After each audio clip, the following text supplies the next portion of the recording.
Hi viewers, welcome to my channel. நம்ம இன்றைக்கி பார்க்க போகிறது ஒரு சிம்பிளான பூண்டு குழம்புங்க. வெங்காயம் தக்காளி எதுவுமே போடாமல் ரொம்ப சிம்பிளாக பூண்டு மட்டும் வச்சு போட போகிறோம்.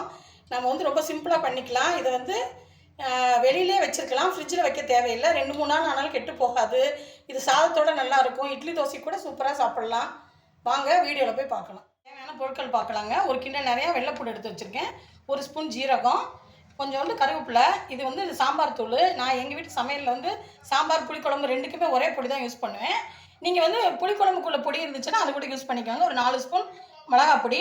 இதில் ஒரு 2 எலுமிச்சம்பழ அளவு புளியை நல்லா கரைச்சி வச்சுருக்கேன். இதுதான் இதுக்கு தேவையான பொருட்கள். நம்ம இப்போ எப்படி செய்யலான்னு வீடியோவில் போய் பார்க்கலாம். இப்போது அடுப்பை பற்ற வச்சாச்சுங்க. நம்ம இதுக்கு நம்ம நல்லெண்ணெய் தான் யூஸ் பண்ணணும்.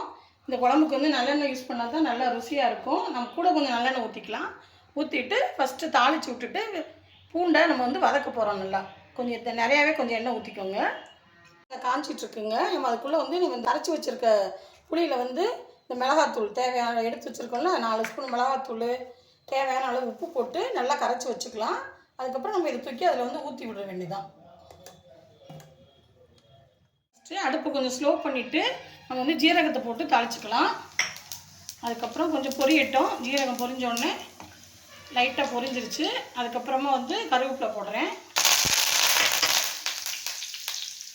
அதுக்கப்புறம் நம்ம உரித்து வச்சுருக்க பூண்டை போடுறேன்.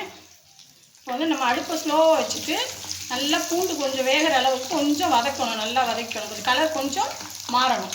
இப்போ கொஞ்சம் லைட்டாக செவந்து வர்ற அளவுக்கு நான் வதக்கிட்டேன்.